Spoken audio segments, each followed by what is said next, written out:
Hello and shalom. This is Hebrew Apologetics with Marcus Cage. I'm your host, Marcus Cage. First and foremost, I want to start off by saying, Kal Halal Yahweh by Hashem Yahushai. And for those who don't know what that means, that is giving praise and reverence to the Most High God of Israel and of the world, and to his heavenly Son, which the world knows as Jesus Christ. We know in the Paleo Hebrew as Yahushai. So with that said, let's get into what this episode is going to be about. We're going to talk about the Hittites, and I know that subject can be a little crazy and mixed around because we're talking about so many different time periods, and we have to keep in mind all of the different conflicts and wars and battles and things that were going on. We had the Assyrian Empire, which conquered the basic whole Negev and the Levant area, and basically the major known civilizations at that time. Then you had the Babylonians that did it also. And at those time periods, those are very, very important biblical time periods for those out there who are listening, who are not as familiar with the Bible, or just want to hear some of this information from a historical standpoint. Because what I try to do here on this show is I try to combine the links that I can see from history, which I've known because I am a fanatic for history, and I always was before I came into understanding that many of the concepts that I've been taught in Christianity just were not biblically accurate. And so once I broke down that dividing wall which I had between secular information, politics, and all of these different things, history, different cultural things which I know about. When I started to mingle all these things together and start looking back into the Old Testament, which when I was in Christianity, we're not even taught to really focus much on. You get like a Cliff Notes version of what happened in the Old Testament, and now the message is we're in the New Testament. Don't worry about any of that stuff. All you have to do is believe on Christ and everybody is saved. But I want to start off with a scripture real quick, because this is something which applies to myself also. When I'm doing a lot of this research, I have to always keep in mind to not go too far dealing with the research, and always come back to focus on the Bible, because the Bible is like that major decoder ring that's going to show you the clues in which directions to look in to see. And I mean, if you need that kind of verification, I'm doing this to, as the name of the show, Hebrew Apologetics. My goal is to prove this to non-believers. I believe, and this is to show people what we're talking about, that this isn't just fished out of some harebrained dream that we all came up with one day. This came from a lot of study, a lot of praying, fasting, things like that, going back and forth. A lot of these things which I will talk about, I didn't necessarily believe or even know about, or hadn't even thought about a lot of these concepts. So I will start off with the scripture real quick. This is Ecclesiastes chapter 12. And we're going to start, I guess I'll start with 8. Vanity and vanity, saith the preacher, all is vanity. 9.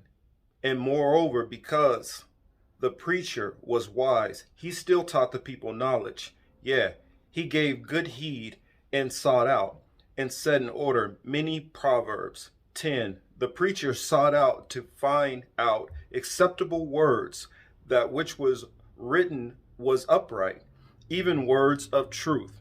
And that's what I'm saying. I'm searching out myself to look for words of truth. And sometimes you got to be careful, because listen to these next couple of verses. It says, 11, the words of the wise are as goads, and as nails fastened by masters of assemblies, which are given from one shepherd. 12, and further, by these, my sons, be admonished. Of making many books there is no end, and much study is wearisome on the flesh. And so that's what I'm saying. You can study and study and study, and you're actually doing yourself a disservice and harm. And sometimes you can just put the information out there simply. People will take the information or they won't. And so that's something I wanted to put out there as kind of like a little personal testimony of things which I have to watch myself in doing and try to focus back on this word, because the word has been where I've been able to seek out the answers if you really want to see the answers. And if you're willing to put your pride and yourself out of the way and realize that this isn't about me as a man or other people deciding how they want to use a book against you or against, whoever. That's not what this is about. This is about a belief in a creator who has certain requirements, expectations, and what we would call them in the Bible, laws, statutes, and commandments. And though the Christian church preaches that, basically all you have to do is keep, love God with all your heart and love thy neighbor with all your heart, and that's basically all you have to do. That's inaccurate, and I'm going to go into that in further lessons, but I'll carry on with the rest of that. It says 14, the last verse, for God shall bring every work into judgment with every secret thing, whether it be good or whether it be evil. So that's something that we have to keep in mind. What we do behind closed doors, and we think that there's not going to be a judgment. There's going to be a judgment for the good and the bad, and that's myself included. I don't profess myself to be perfect. There's still things I'm working on myself, bad habits, or even, there's just little things in here about how maybe you should treat people. Maybe I get a little moody with people and have a little bitterness that I might be holding on to, a grudge, and all the little things like that to the Most High are just as important as if you were stealing. Now, granted, there are different consequences and different way things are weighted out, but in his eyes, if you're breaking any of his laws, it's the same as breaking all of the laws. So right now, while you have a grace period, you need to be rehearsing the righteous acts to get yourself to that point where he can say, you know what, okay, I'll let you in, because most Christians have this mentality that everybody's just saved. And it's a little bit more to it than that. But, I kind of rambled on a little bit much and got off topic. But without further ado, we're going to get into the Hittites. And this time period can be complex and confusing. That's why I wanted to start out with going into some of those different things, because this may lead people into different, avenues and crevices of long study that can take you away from the true purpose of understanding the word. But my goal is to just give you a overall template of some of the things in history, so that when we think about the Bible, we can actually envision it and imagine some of these stories, and they can come off the pages to life like they do for me. And so that's my goal here. The Hittites, a lot of the time period that happened with the Israelites first coming into Canaan, though that is a completely different Hittite period. So we're talking about the period of the pharaohs under, the pyramids, and the Israelites going into captivity in Egypt, all of those things. This would be a different Hittite period than that Hittite period. This Hittite period actually tracks to the Indo-European family and DNA line. Now, granted, of course, there's going to be all kind of different mixtures by all the different people who they were aligned with, and we will get deeper into all of those issues. Well, not issues, but topics. But without further ado, I hope you enjoy this video. Hopefully I'll remember and put the name in the video somewhere so you guys can check out this channel and this video for where I borrowed this clip from. I think I might have even shared it in its entirety, but it is very educational and informative, and it will help give a picture to some of these places. And they're not just like some little spot in a hole somewhere. Some of these places are, you know, actually, major structures and actual real kingdoms. This isn't like, a couple of tents and mud huts. I mean, a lot of these societies had a lot of wealth, and they had a lot more sophistication and knowledge about things than we like to give credit to the ancient world. Hopefully you enjoy. And also, when I talked about the Indo-Europeans, though the first couple of videos I've showed have been mainly what we would call Caucasian or so-called white people, we got to remember, in the Indo-European family, if you look across those mixtures, that includes a lot of that DNA mixture and language mixture, which shows the tie together with Iranians, modern day Egyptians, and a lot of the, let's see, what was the other group? And India.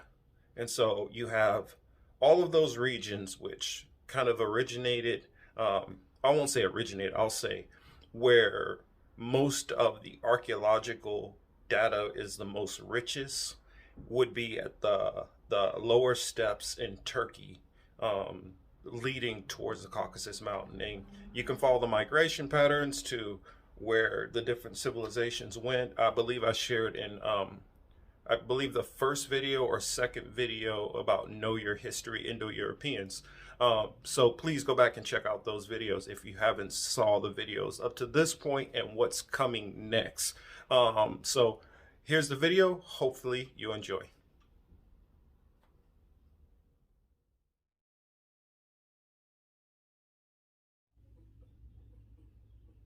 Hey everyone, in this program, I want to talk about a region and people who many of us in the West, even if we're not familiar with ancient history of the Near East, have probably heard of. Specifically, I'm talking about a land called Canaan and its inhabitants, known loosely as Canaanites. The story of this land and its people is really interesting and plays into the overall narrative of the history of the ancient Near East. So, let's get into it.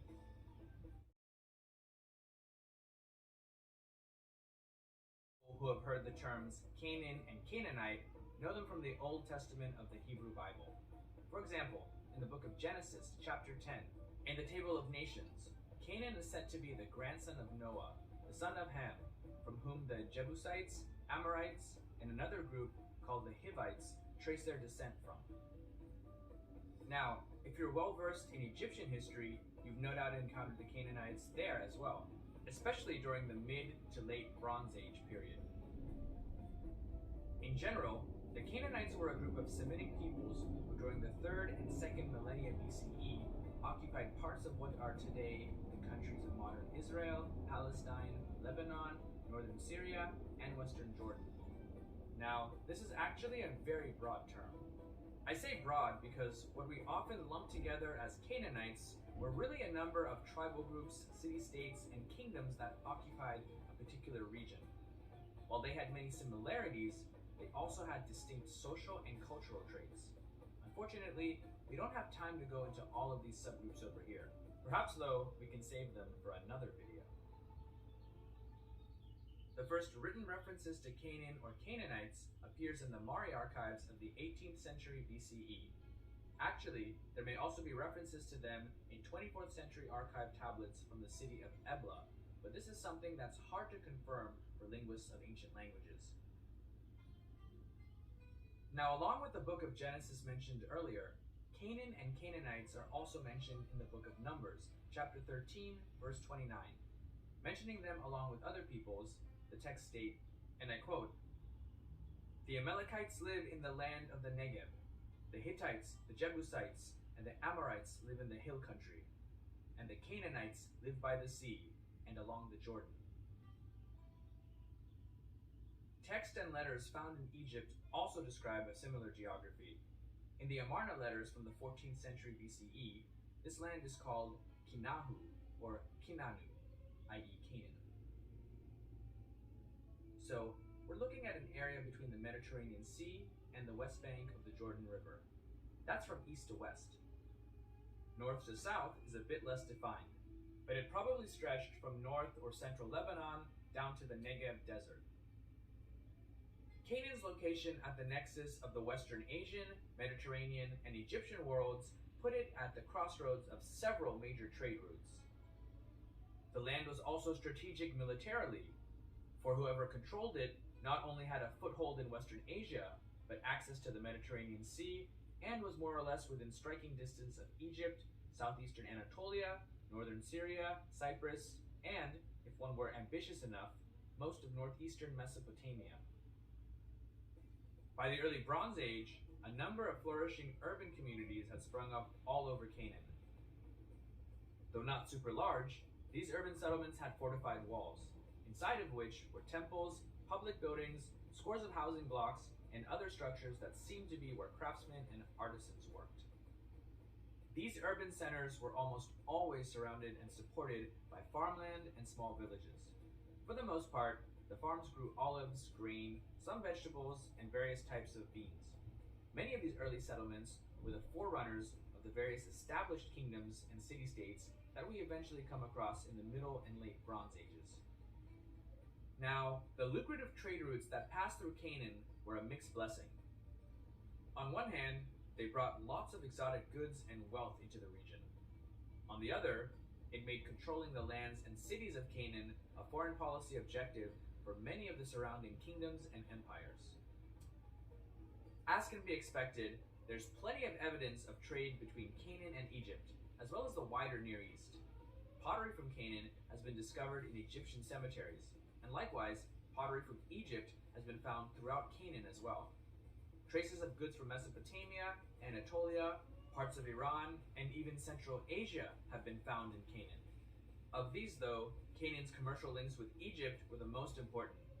An example of this was around the year 2200 BCE, when the Old Kingdom of Egypt collapsed, bringing a sharp decline in the economy of Canaan, as well as the abandonment of a number of Canaanite cities and settlements.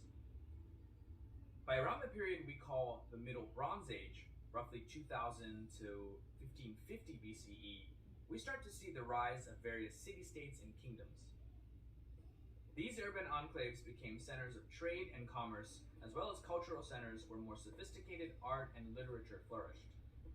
These years, between 1750 to 1550 BCE, were a sort of golden age in Canaanite history. During this time, Canaan's ties to Egypt not only increased, but stronger ties with Anatolia, Syria, Cyprus, and the greater Aegean world as well. Some of the more prosperous urban centers were Akko, Ashkelon, Hazor, Lachish, Megiddo, Sechem, Tyre, and, all the way in the north, Ugarit. Politically, these city-states were independent of each other, though it's apparent that they often fought over whatever land and scarce resources were available. There was from time to time cooperation between them, such as forming military coalitions for the purpose of defending against a common enemy. The earliest written campaigns we have against the Canaanites occurred during the reign of the Egyptian pharaoh Thutmose I. Ruling between the years 1504 to 1492 BCE, Thutmose sought to create a defensive buffer between the Egyptian heartland and the wider Near East. Control of Canaan was obviously one of the best ways to accomplish this. He waged war in Canaan and northern Syria, obtaining the allegiance of several Canaanite city-states and smaller kingdoms. However, upon his death, these vassals stopped paying their tribute and more or less became independent of Egyptian rule. It wasn't until the reign of Thutmose III that Canaan and much of northern Syria definitively became territories of Egypt. In 1457 BCE, Thutmose III won a decisive victory against a coalition of Canaanite, Syrian, and other Mitanni allied forces at the Battle of Megiddo. From then onward, Egypt held a relatively firm grip over Canaan, at least for a few hundred years. Canaanite city-states and kingdoms became vassals of the pharaoh, and for the most part continued to thrive due to the centuries-old cultural and commercial ties they had with Egypt. This stability also allowed Canaanite merchants to increase trade with other peoples, especially those in Cyprus and the wider Mediterranean world. Thus, Canaanite cities, especially those along the coast, became extremely wealthy. And, since they were under the rule of and paid tribute to the pharaoh, the Egyptians also benefited from this. In all, it was really a win-win situation for everyone. Canaanite cities, especially those along the coast, became extremely wealthy. And, since they were under the rule of and paid tribute to the pharaoh, the Egyptians also benefited from this. In all, it was really a win-win situation for everyone. This situation, though, was not to last. By around the mid-12th century BCE, the Egyptians were gradually withdrawing from the region, in part due to great numbers of peoples who were swarming into Canaan and the surrounding lands. Simply known today as the Sea Peoples, they overran much of the western half of the Near East during the 12th and 11th centuries, and contributed to the collapse of the Hittite Empire in central and southwestern Anatolia. The towns and cities of Canaan were also greatly affected by the chaos, with archaeological evidence showing that many of them were abandoned around this time. While the Egyptians were able to withstand against them in the Nile Delta, they weren't able to simultaneously hold on to their once valuable possessions in Canaan. Now, for historians and archaeologists alike, the 12th century BCE was also a pivotal time for the region because it marked the end of the Bronze Age and ushered in what we call the Iron Age. It's also around this time that the historical records of the Egyptians, as well as the Old Testament of the Bible, mention a couple of new groups occupying parts of Canaan. One of them was called the Philistines.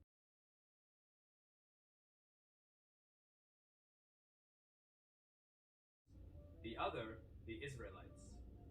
In the beginning, these two groups probably lived together peacefully, shepherding their flocks and tending to the land.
However, the Old Testament of the Hebrew Bible, one of our primary sources in this case, tells of how conflict arose between them. Though often defined and described in religious terms, the conflict was primarily over land. Both of these peoples were expanding, or at least moving around throughout the land of Canaan. During the century or so between 1100 and 1000 BCE, the Israelites and the Philistines were constantly at war with each other. The Old Testament then tells us that the Israelite king, David, defeated the Philistines, established his capital at Jerusalem, and ended up ruling much of Canaan in the process. From then onward, at least historically, we hear less and less about a specific people called the Canaanites. Whoever they were, their identity eventually became lost by the successive small kingdoms that popped up in the region, as well as invasions and migrations of others who found their way into Canaan. Now, that doesn't mean that the Canaanites just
And I decided I wanted to add this little bit for you all to keep in mind.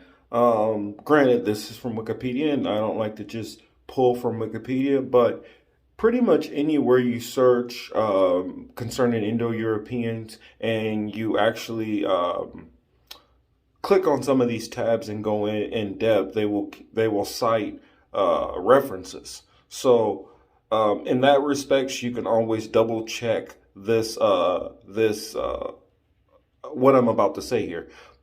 But I'm going to read this little description of Indo-European languages so we just can keep in mind the different nations which would fall up under Indo-Europeans before we go into these images.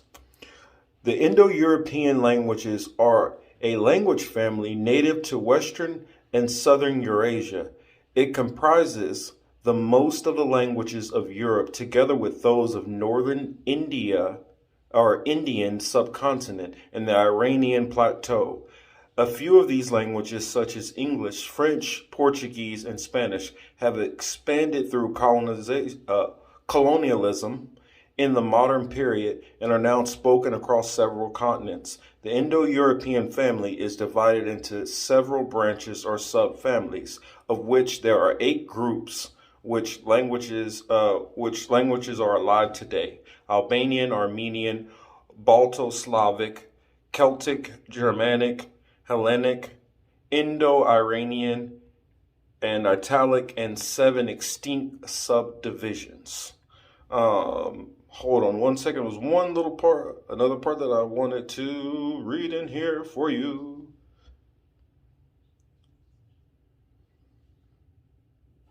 So all Indo-European languages have descended from a single prehistoric language, reconstructed as Proto-Indo-European, spoken sometime in the Neolithic era.